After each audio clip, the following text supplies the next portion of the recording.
meses atrás, nós estávamos em casa por volta de 6h30 para 7 da noite, o termômetro não baixava ali de 38, 39 graus. Então o abraço é caloroso mesmo, não é demagogia não, tá? É um abraço caloroso, e aí funciona. A projeção ficou pequena para vocês, então eu vou ler aqui para vocês. O CTL, que é o nosso curso de treinamento de lideranças, teve 146 alunos regulares, 20 formados, 48 formandos e 9 pastores ordenados. Interessante, 87% desses alunos estão envolvidos diretamente no ministério. Ou são líderes de ministérios ou são pastores ainda não ordenados de igrejas. Então isso aqui é um motivo de louvor.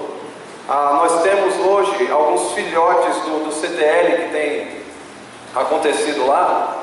O CTL Jovens e Universitários. Nós temos o de Floriano, que em fevereiro nós vamos fazer a formatura de 19 alunos, de 21 alunos. E nós temos o de Picos, que em fevereiro nós vamos fazer a formatura de 15 alunos. São jovens universitários que estavam naquele período ali de transição, fazendo ainda cursinho ou fazendo o Enem. E nós fizemos um curso de 1 ano. Eu falei para vocês que a gente ia fazer quando a gente esteve aqui em 2012. E a gente fez esse ano e eles estão se formando. Foram 8 matérias, todas voltadas para essa galera, para essa faixa etária. E a gente já vai fazer um CTL desse lá em Sobral, no Ceará. Então nós temos o de Picos, temos o de Floriano. E tivemos também a conclusão.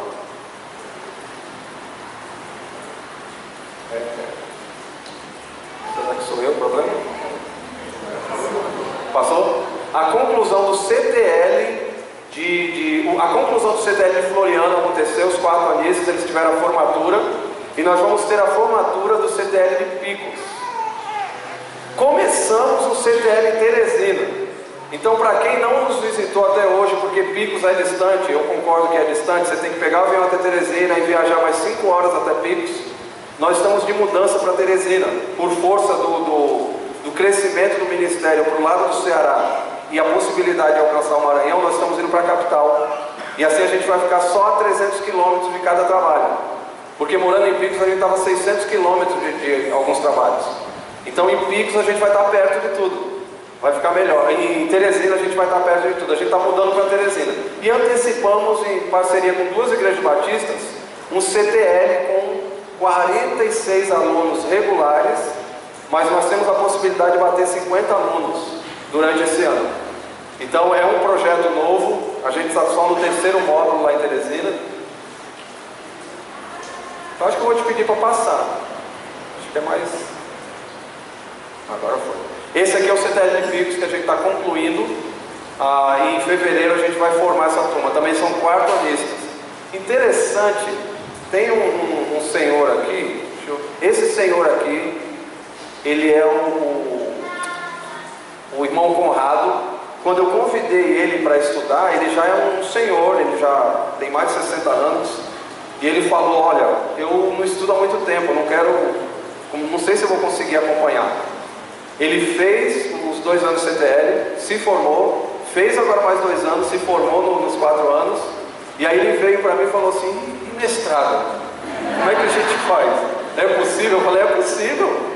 Vamos pensar no mestrado. Entrou no curso do ABCB de aconselhamento bíblico, lá em Fortaleza, e está fazendo aconselhamento bíblico, e me falou em fazer mestrado. Aí esses dias eu encontrei ele lá, falei: e aí, Conrado, mestrado está de pé? Está de pé, deixa eu concluir isso aqui, estou fazendo outro curso em Teresina e eu quero fazer o mestrado. Aí eu: legal, então vamos continuar, né? Vamos fazer ele. E o doutorado? O cara já está... Então isso é louvor a Deus, né? Pessoas que estavam lá já pastoreando, ele já plantou várias igrejas como pastor leigo, e agora ele está à beira de ser ordenado também, vai ser o 11º pastor ordenado pelo CTL. Então nós louvamos a Deus por isso. Ok? E nós temos feito vários congressos e trabalhado também com clubes bíblicos.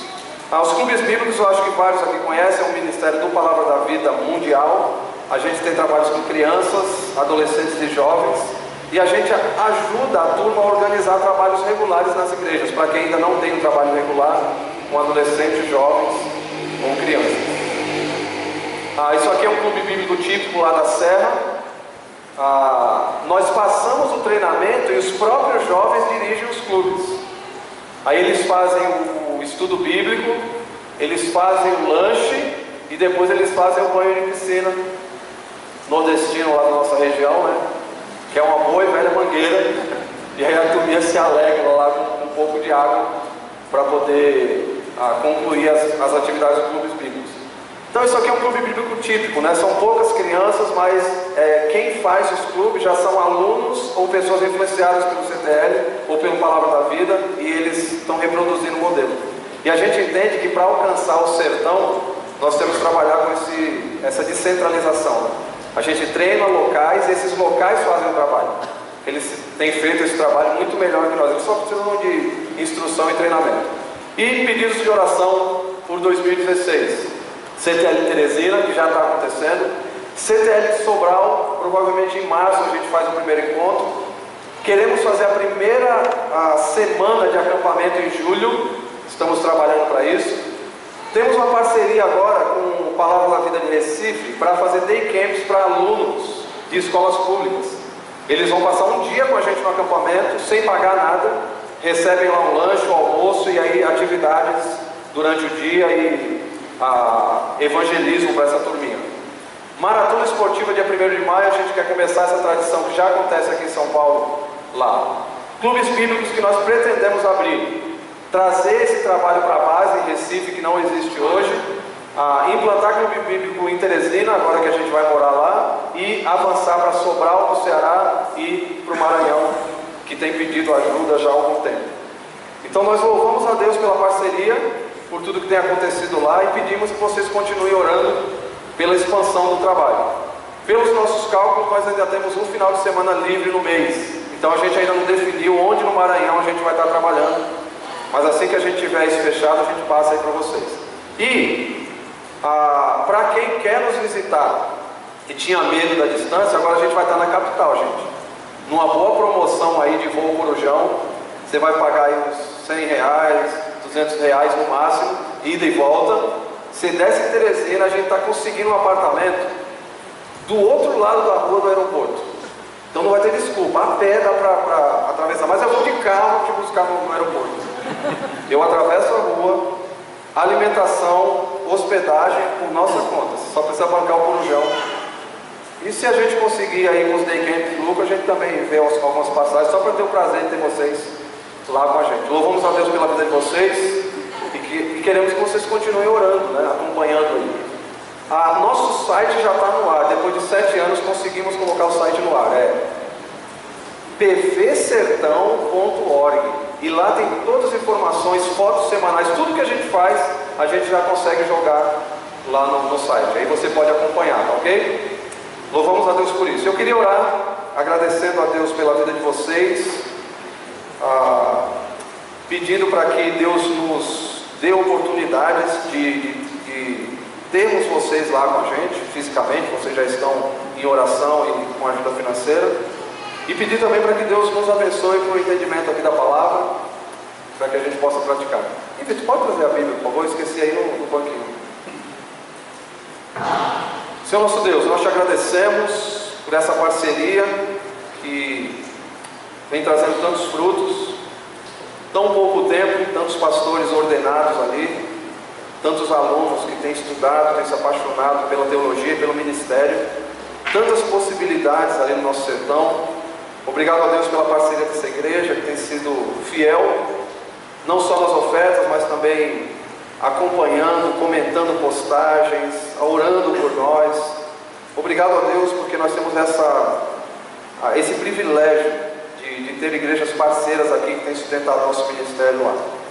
Obrigado a Deus pela tua palavra, obrigado pela instrução, pela forma carinhosa que o Senhor nos dá a tua instrução. Te peço que nessa noite o Senhor mais uma vez, usando esse ministério da iluminação do Espírito, age em nossos corações, nossas mentes, e que nós possamos tirar aqui muitos princípios e possamos praticar no nosso dia a dia. Nós te louvamos por tudo, no nome de Jesus. Amém. Obrigado.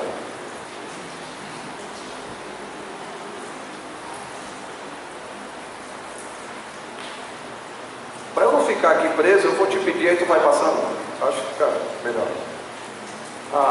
camarada aqui eu acho que todo mundo conhece, né? Não o grandão, o pequeno ali da foto. Eu tenho dito para muitas pessoas, eu acho que todo mundo que me conhece sabe disso, eu admiro alguns personagens bíblicos. Alguns já chutam e falam, você é fã de Josué, né? Eu gosto muito de Josué, gosto muito de outros, mas tem dois assim especial que esses assim eu queria conhecer pessoalmente. No Novo Testamento é Paulo. Mesmo porque eu quero tirar várias dúvidas que os professores nem do mestrado lá do Palavra da Vida têm conseguido tirar algumas dúvidas do que Paulo deixou escrito para a gente. O camarada do Antigo Testamento que eu queria conhecer é esse aqui, Davi. Por vários motivos. Talvez tantas experiências que ele pudesse passar para mim, para a gente. Pelo fato dele ter vivido muitos anos da sua vida num ambiente parecido com o meu, no deserto. Eu sou fã de Bear Grylls, né? A prova de tudo. E quando eu vejo Davi fugindo de Saul, eu imagino aquilo. Camarada que ia para cavernas, que escalava, que fugia. Um guerreiro fugindo porque entendia a vontade de Deus e que não deveria ferir, porque a vingança pertence ao Senhor. E esse camarada, depois de um tempo, ele cresce muito e ele passa por várias experiências. Ele é músico, ele gostava e ele constantemente colocava essas experiências passadas em músicas, que é uma das que a gente vai estar estudando hoje à noite. E esse camarada, depois de um tempo, ele começa a ser chamado de um homem segundo o coração de Deus. E eu fico perplexo, porque olhando a vida de Davi, eu vejo muitos altos e baixos, mas picos mesmo de altura e picos de profundidade. E como é que esse camarada é chamado um homem segundo o coração de Deus, se ele passou por esses desertos, ele teve umas experiências ali que hoje a gente olha e fala assim, vou aprender com aquele erro para não chegar nem perto daquilo. E o segredo talvez seja o reconhecimento da sua fraqueza como humano, e sempre que ele errava, Deus disciplinava, Deus pesava a mão, Deus orientava ele, às vezes de forma pesada, e ele voltava atrás e ele reconhecia, errei. E o Senhor continua sendo o Senhor continua sendo Deus. A realidade é essa.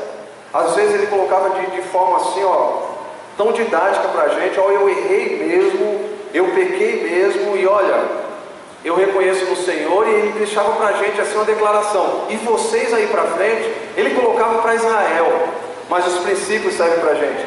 Olhem para o Senhor, se vocês passarem por situações como essa, olhem para o Senhor. Ele nunca colocou, olha para mim, olha a situação que eu cheguei, olha quem é Deus, e esperem no Senhor. E eu queria com vocês aqui, nessa noite, olhar um contexto de um salmo, que é um salmo muito conhecido, e o contexto dele está lá em 2 Samuel. Você pode passar aí, por favor, meu irmão? Lá em 2 Samuel, eu vou fazer um resumão aqui por conta do nosso tempo, e vocês vão entender o porquê desse contexto todo. Se vocês puderem abrir aí em 2 Samuel capítulo 11, vocês vão observar, a gente não vai ler tudo isso, tá ok? Mas eu já coloquei aqui na projeção o resumo. O 11, de 1 a 27, vai falar sobre aquele adultério, a mentira e o assassinato. Lembra que eu falei para vocês, o homem segundo o coração de Deus, que vai às vezes no fundo do poço. Eu fiquei me perguntando por que Davi fez isso. A resposta é óbvia. Primeiro, porque ele é ser humano. Segundo, porque ele é um ser humano que em alguns momentos se afastou de Deus e tirou o foco do que Deus queria. Talvez a primeira implicação que já venha para a gente aqui seja essa, né? Vamos olhar para o que aconteceu com Davi e lembrar que nós somos seres humanos, e que num dia que a gente tenta se tornar independente, se afasta de Deus, esquece da soberania de Deus, esquece de que Deus é Deus e quer brincar de ser Deus, a gente pode chegar na situação que Davi chegou, ou pior. Uma segunda implicação, mesmo antes de ler o salmo aqui, mas só de olhar para esse contexto, que é um contexto conhecido, vocês lembram? Davi agora um rei poderoso que parou de fugir de Saul, que agora está lá no topo, ele é top agora.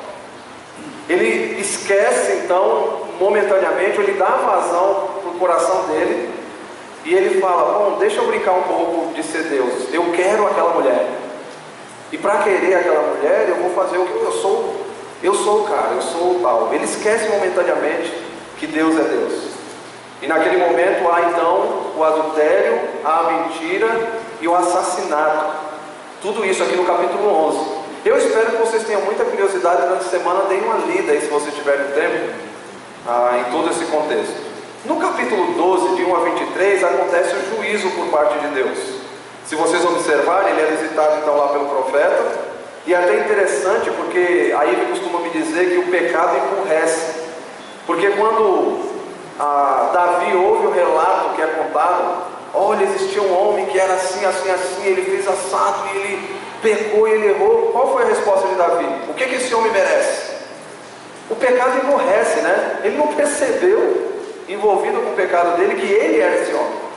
Esse homem é você.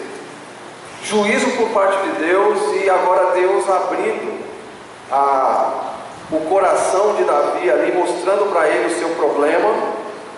Davi já começa o reconhecimento: de fato eu errei e pequei. Deus já demonstra a misericórdia: morrer você não vai, mas as consequências vão acontecer. Talvez uma terceira implicação aqui para a gente: assim como Davi nós somos humanos, assim como Davi nós corremos o risco de esquecer que Deus é Deus, ou de se afastar de Deus, perder o foco e querer ser Deus em algum momento da nossa vida, e o pecado vem, e a consequência vem. Deus perdoa, Deus é misericordioso, mas as consequências do pecado às vezes ficam, muitas vezes ficam, e Ele vai nos ajudar com misericórdia a suportar essas consequências, para aprender com isso, e para mostrar que Ele é Deus, e com Deus não se brinca, né? Ele deixa às vezes algumas consequências, às vezes como lembrança, às vezes como punição mesmo. Ele ama e Ele disciplina. Assim como Ele liberta por amor, Ele disciplina com justiça. A partir aqui do versículo 12, o que vai acontecer? Mentiras, abusos sexuais, assassinatos como uma rotina familiar. Parece que agora vai acontecer na vida da família de Davi, como consequência do pecado dele, ondas e projeções do que aconteceu com ele mesmo. A gente vai ver algo muito triste ali no capítulo 12, no capítulo 13. No capítulo 12 a gente vai ver o quê? Um dos filhos de Davi se apaixona por uma irmã. Aminon se apaixona por Tamar, e aí ele abusa dela.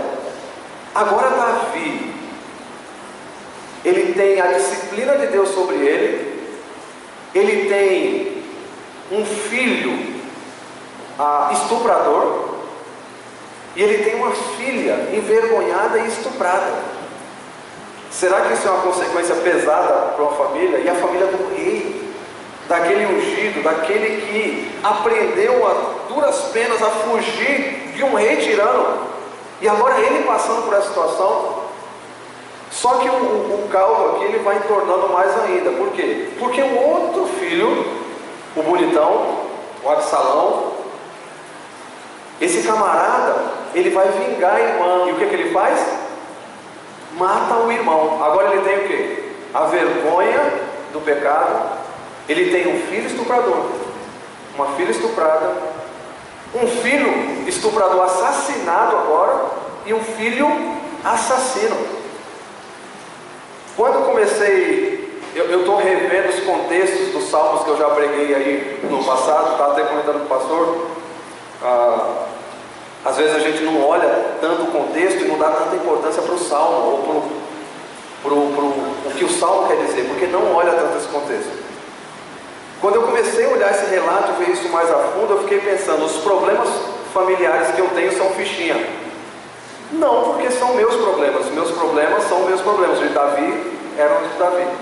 Mas às vezes a gente não reclama por pouca coisa, e às vezes a gente também não fica desesperado diante de pouca coisa. Olha o que estava acontecendo com Davi. Outra coisa que eu fiquei pensando olhando nesse contexto foi o seguinte: eu, Josué e muita gente que eu conheço, talvez vocês aqui também, às vezes não damos importância que o pecado exige, né? A importância no sentido de esse pecado pode trazer consequências duras. Ah não, Deus perdoa, está de boa, Deus é misericordioso, é aquele bom velhinho tipo Papai Noel no trono, eu sento no colo dele depois, ele é um papaizinho. Nós esquecemos às vezes desse caráter de Deus que não anda separado dos outros, desse atributo dele que é a justiça, a santidade, a pureza, e ele trata assim às vezes de forma dura. Eu não vou deixar de ser filho, mas ele vai tratar de forma dura, como ele fez com Davi. Davi agora chega numa situação muito complicada. No capítulo 12, versículo 13, tem aquele trecho que eu disse para vocês, né? Que Deus diz para ele: você não vai morrer, mas a espada vai andar agora acompanhando sua família agora vai ser muito complicada. Inclusive ele até expõe as mulheres de Davi para que Absalão lá na frente possa possuir, tipo em praça pública, publicamente, para que Davi sentisse o peso do pecado que ele tinha cometido no passado. É um negócio duro. Davi sofre mais um pouco com a morte do filho dele, que foi fruto do adultério, capítulo 12, versículos 14 a 23, e Deus age com muita misericórdia, fidelidade e proteção, porque ele vai manter a linhagem, ele vai manter Davi, e ele vai reverter a situação, transformando o mal em bem, como sempre Deus vai fazer, para que nós entendamos qual é a sua vontade e o seu plano. Você pode passar, meu irmão? No capítulo 13, a gente tem uma desintegração da família e do reino unido, o abuso de Aminon contra seu irmão, eu tinha dito capítulo 12, é o 13, né? Assassinato de Aminon com seu irmão Absalão, hostilidade entre Absalão e Davi, e agora a gente vê o quê? No capítulo 15. Capítulo 15, ele vai mostrar algo bem interessante.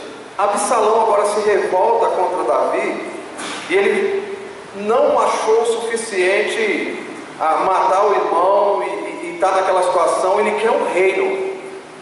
Davi agora vai passar por uma situação bem complicada e interessante. Ele vai ter que agir como ele agiu na época que ele era perseguido por Saul. Agora ele vai ter que fugir novamente, só que agora ele não foge de um rei louco, agora ele foge do próprio filho. O próprio filho agora vai querer tomar o reino e querer matar Davi. Talvez o que está acontecendo aqui é Deus mostrando para Davi de uma forma muito dura, e conhecendo o coração de Davi para poder chamá-lo homem segundo o meu coração, que ele precisava talvez passar por algumas experiências que ele já conhecia, para falar: ó, vou amansar novamente esse camarada, volta a ser um fugitivo, volta a habitar em caverna, só que agora não é um rei louco que vai te perseguir, agora é teu próprio filho. E Absalão vem, o trecho é longo aqui, de 15, 1 a 17, 23, vai mostrar essa revolta de Absalão. Ele vem como um bom político, ele contrata alguns guardas, ele vai para a praça e ele vai ali, de uma forma política mesmo, conquistando o coração do povo. Olha, você é de que tribo? Eu sou de tal tribo. Se eu fosse rei, eu resolveria teu problema. Ele faz uma campanha política, uma bandeira vermelha, uma estrela, né? Se eu chegasse no poder, eu resolveria teu problema. Se eu chegasse no poder, eu seria a solução. E ele vai conquistando o coração do povo. E ele conquista o coração do povo, a ponto do povo já querer Absalão como rei. Ele vai para uma dessas tribos e ele já diz: cheguem lá dizendo, Absalão é nosso rei. E o povo fala isso. Os relatos chegam para Davi, e agora Absalão está com carros, está com exército, está vindo para guerrear contra Davi. Davi era guerreiro. Até os conselheiros de Absalão sabiam disso, porque eles falavam assim: ó, não adianta você mandar esse exército todo, mas ele tem poucos homens. O teu pai é guerreiro, o teu pai sabe como é que guerrear, ele aprendeu, e ele está no ambiente dele, nas cavernas do deserto, era onde ele sempre vencia suas batalhas. Davi, ao invés de guerrear, o que ele faz? Capítulo 15, versículos 13 e 16, ele foge. Agora sim a gente consegue entender aqui. Você pode passar aí, por favor, meu irmão? Passa isso aí.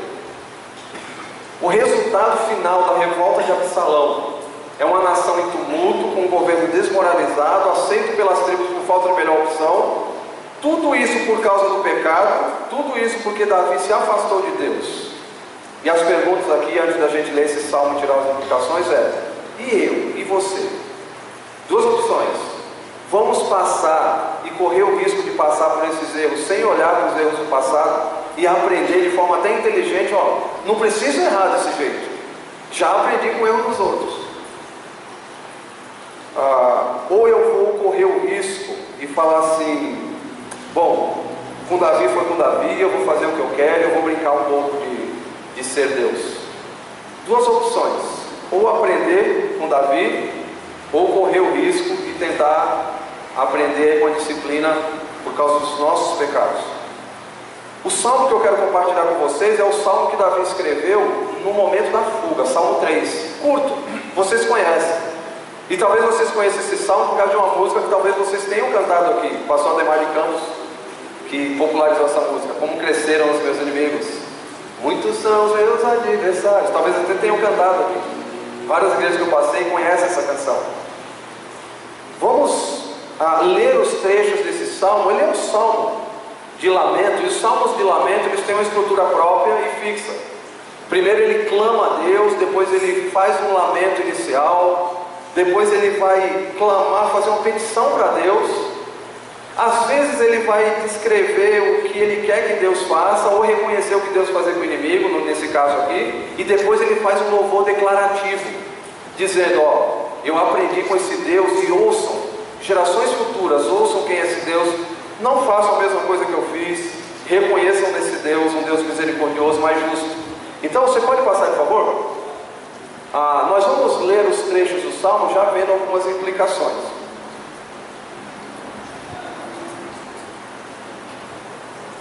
Qual é a minha posição diante da oposição? Você pode passar aí. O primeiro trecho aqui é um apelo inicial. Davi, ele começa clamando. Então imagina agora esse Davi fugindo do filho assassino, com todo esse peso e vergonha nas costas, talvez escondido numa caverna, cercado ali pelos guardas fiéis dele, e agora ele ali no deserto, ele vai compor uma música, para contar já um pouco do que está acontecendo, e já mostrar esse coração arrependido, reconhecer que ele errou. E aí ele diz assim, Senhor, esse é um clamor inicial de Davi. Esse Senhor aqui no começo desse salmo não é um Senhor qualquer, é como se fosse mesmo um clamor de quem está desesperado. Senhor, meu Deus, olha só o que está acontecendo. Não que ele duvidasse de que Deus soubesse, mas é um abrir o coração. Sabe quando você está no fundo do poço e você não tem mais para quem clamar, e você tem que falar com Deus de qualquer forma? Você fala, Senhor, agora é contigo mesmo, não dá mais para mim. E aí ele começa dizendo, muitos são os meus adversários. Esse apelo inicial, Senhor, estou aqui, sou eu de novo, aprendi, estou aprendendo, estou voltando, estou reconhecendo os meus erros, eu quero voltar a ser aquele que está em comunhão com o Senhor. O mesmo espírito de vários outros salmos de reconhecimento de pecados. Você passa aí, por favor, meu irmão, para a gente já pegar talvez algumas implicações aqui, em formas de pergunta. Quando você está com problemas, grandes ou pequenos, como Davi estava passando aqui, né?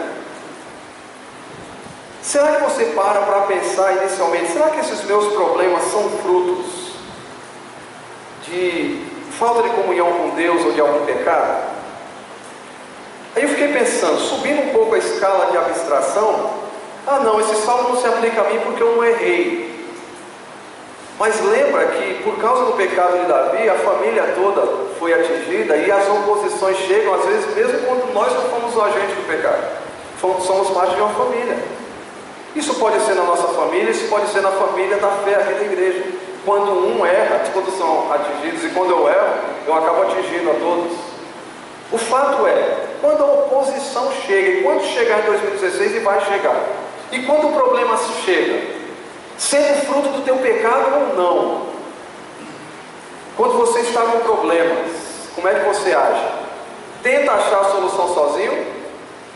Reclama de Deus ou da situação? Fica se lamentando e procurando um motivo?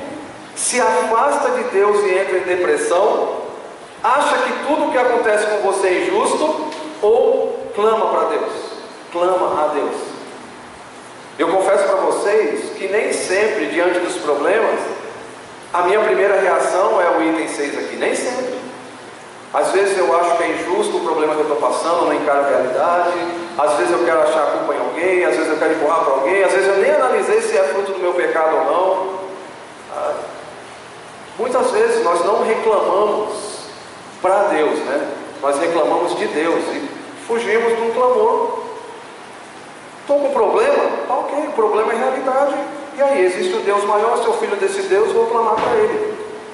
E vou abrir meu coração para Ele. Davi, ele aprendeu a fazer isso e constantemente ele vem fazendo isso nos Salmos, escrevendo canções por tudo que ele passou. Depois vem o lamento. Se puder passar aí, por favor. Muitos se rebelam contra mim, é o que está aí no Salmo, você pode acompanhar aí, talvez a minha versão que seja NVI. Aí ele diz, muitos são os meus adversários, a parte 1b do versículo aqui, muitos se rebelam contra mim. São muitos os que dizem a meu respeito, Deus nunca o salvará. E ele dá uma pausa, lembra que é uma canção? O lamento aqui está lançado. Ó Senhor, o Senhor está vendo tudo que está acontecendo aqui, ó, inclusive esses meus inimigos. E lembra quem eram os inimigos e quem estava encabeçando esse exército? O próprio filho, né? Eles estão dizendo, não há mais salvação, ó Deus. Além agora deles estarem querendo me atingir. E é interessante que Davi aqui não está sendo demagogo, não. Porque lá se vocês tiverem curiosidade de ler todo o trecho de 2 Samuel, é interessante quando ele chega na cidade, um dos seguidores de Saul começa a tacar pedra nele e fala, ó, Deus está pagando para você com a mesma moeda, seu sanguinário. Tudo que você fez com Saul, Deus está agora pagando. Vem um dos soldados de Davi e fala assim, ó, por que esse cão morto está latindo? Quer que eu vá lá e arranque a cabeça dele? Sabe o que Davi responde? Deixa ele falar, porque quem está falando é Deus, através desse homem. Deus permitiu. Olha o reconhecimento desse camarada. Deus permite, até o que parece ser oposição, até que parece ser algo muito errado contra a gente, é lamentar para Deus. Deus, olha aí, o que está acontecendo é isso, mas olha, o Senhor é o Senhor.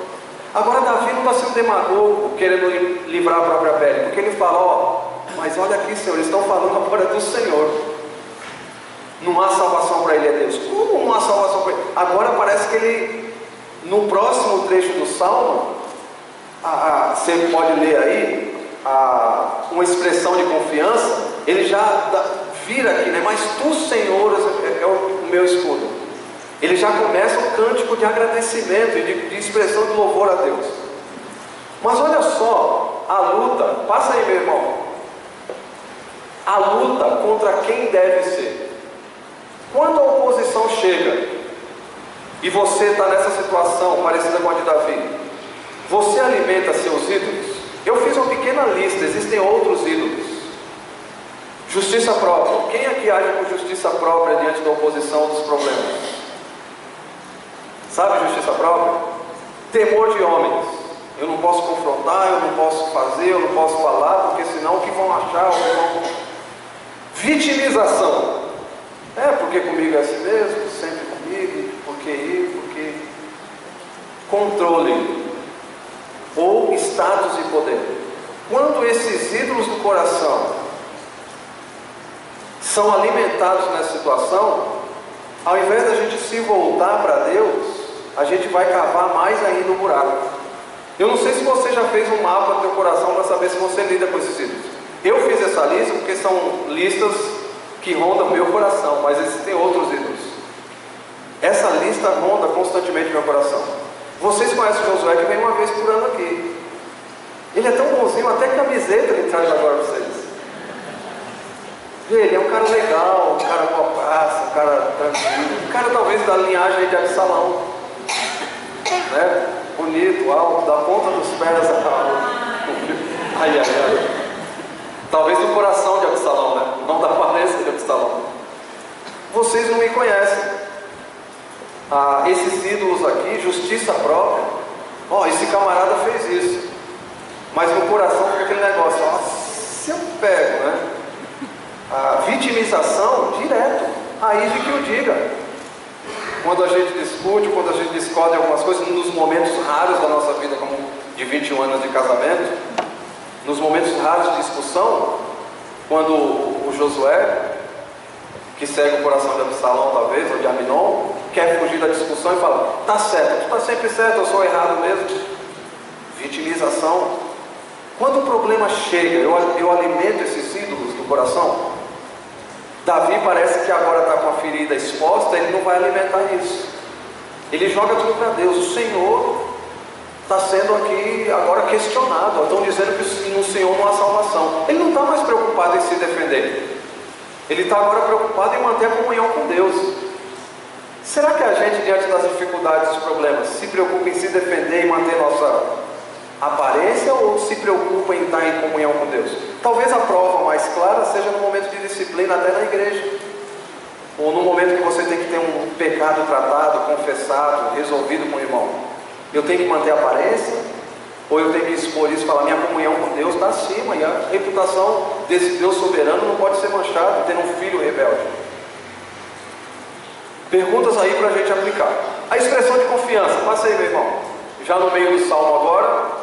Mas tu, Senhor, é o meu escudo e me protege, és a minha glória e me fazes andar de cabeça erguida. Ao Senhor eu clamo em alta voz, e do seu santo monte ele me responde. Ele dá uma pausa, mas ele ainda não muda a linha aqui de expressão de confiança. Olha só o que Davi fala, fugindo do filho assassino, talvez dormindo numa brecha, ou numa caverna, ou não sei onde ali no deserto. Olha o que ele fala: eu me deito e durmo. Não é confiando talvez no exército dele, que era pouco, formado por poucos homens. E torno a acordar, porque é o Senhor que me sustém. Não me assustam os milhares que me servem. Será que esse salmo agora faz mais sentido? Eu não estou com medo, eu não vou. Eu fiquei pensando noites que eu mesmo não pratiquei o que eu estou colocando aqui como pergunta. Passa aí, por favor, meu irmão, nessas implicações. Sua fé é verdadeira ou fruto da religiosidade? Olha só. Você de fato acredita que Deus te protege? Sempre. Amém? Mas às vezes a gente dá aquela balançada, né? O fato de Deus te proteger te faz viver a realidade? Eu estou com câncer terminal. Câncer terminal gera o quê? Depressão. Eu conheço pessoas com câncer terminal que falam, olha, e rindo, de onde vem essa força? É do Senhor. Eu sei que vem do Senhor.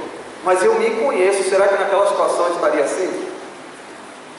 Deus me protege sempre, e eu tenho que viver a realidade. Problemas vêm. E quem está iludido que em 2016 não vai passar por problema, a palavra é essa mesmo, iludido, né? Porque os problemas virão. Você ora acreditando que Deus te protege? Por que você perde noites de sono por causa de problemas? Essa eu coloquei aqui por experiência própria. Quantas noites de sono eu perdi por causa de problemas? Problemas com familiares, problemas financeiros. Eu deito e durmo. Davi estava pronto ali para perder a cabeça, estava deitando. Por quê? Porque o Senhor é meu escudo. O Senhor me protege. Agora eu entendo porque Davi é conhecido como homem segundo o coração de Deus. Ele aprende a lição rápido. E ele louva a Deus com o coração agora aberto, exposto. Ele não fica ali com aquele negócio de mascarar, mesmo porque não tem como mascarar diante de Deus.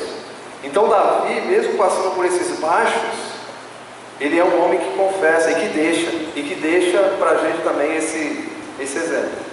Você acredita que Deus te sustém?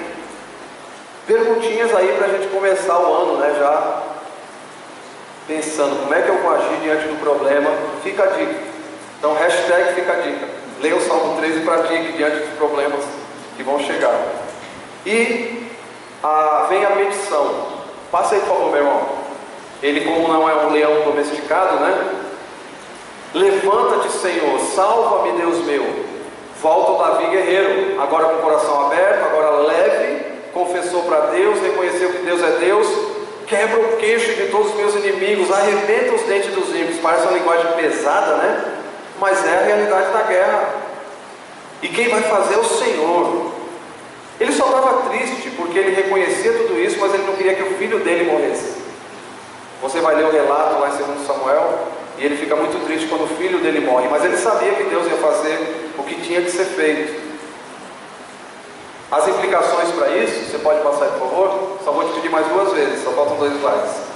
Você acredita que Deus age e resolve seus problemas? Por que você se desgasta tentando ser Deus? Essa é uma perguntinha muito boa para a gente se fazer. Por que você se desgasta tentando ser Deus? Quando quem resolve os teus problemas, derrota os inimigos, é Deus. Por que não ora acreditando em Deus? E por que não entrega seus inimigos nas mãos do justo? Porque você não é justo e porque você não vai resolver teu próprio problema. Mais uma dica aí, para quando os problemas chegarem, a oposição chegar, ou se você tem inimigos que têm te atormentado. Por que você não entrega seus inimigos nas mãos do Senhor? E aí vem a última parte do Salmo, que é o louvor declarativo. Esse esboço ele repete em vários salmos. E ele termina dizendo: do Senhor vem o livramento, a tua bênção está sobre o teu povo.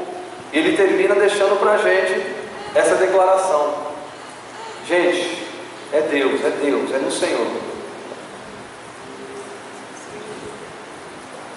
Pode passar, por favor? Mais uma. Seja um exemplo. Como é seu testemunho quando o problema chega? Você é exemplo de fé e de dependência? Ou você tem lutado para ser independente de Deus em algumas áreas da tua vida e tem corrido o risco de pecar e de agir como Davi agiu? Pode passar aí, essa é a última mesmo, me perdoa. Davi errou quando buscou independência. Davi penou para aprender a lição. E a pergunta que eu deixo para vocês e que eu tenho feito para mim, a Ivy é testemunha disso, eu venho lutando com esse salmo aqui já há algum tempo. Será que nós estamos aprendendo a depender de Deus ou ainda tem áreas que a gente quer agir como aquele Davi no capítulo 11, segundo Samuel? Por que não agir como Davi, fugitivo aqui, escrevendo para Deus e reconhecendo que Deus é o escudo, que ele pode deitar tranquilo, que os inimigos estão nas mãos de Deus, e que os problemas vêm sim, a realidade, mas que Deus é Deus e que eu tenho que estar com Ele, em comunhão com Ele.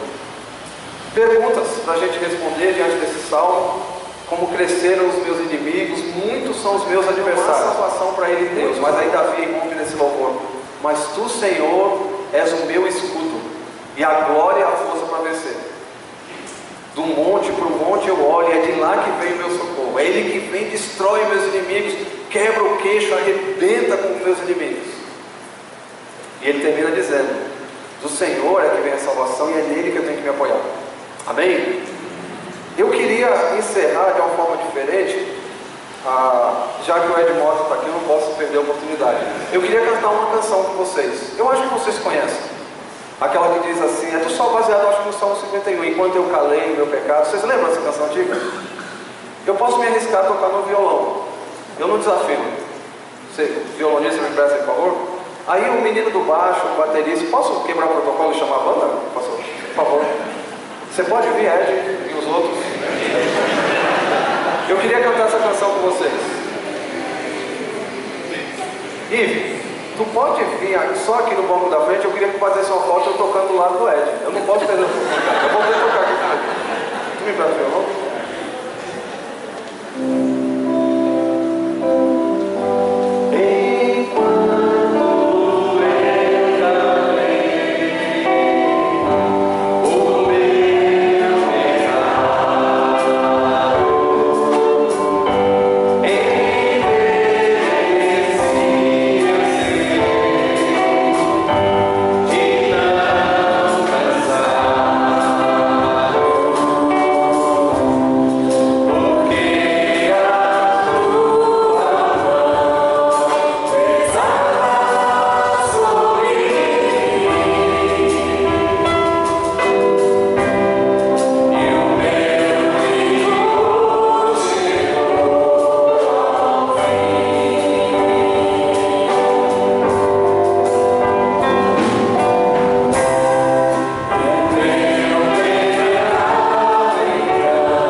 da oposição, dos problemas, frutos dos nossos pecados ou não, possamos agir como Davi agiu no momento de escrever o Salmo 3. Te pedimos, ó Pai, que possamos reconhecer no Senhor o nosso libertador, possamos abrir nosso coração diante do Senhor.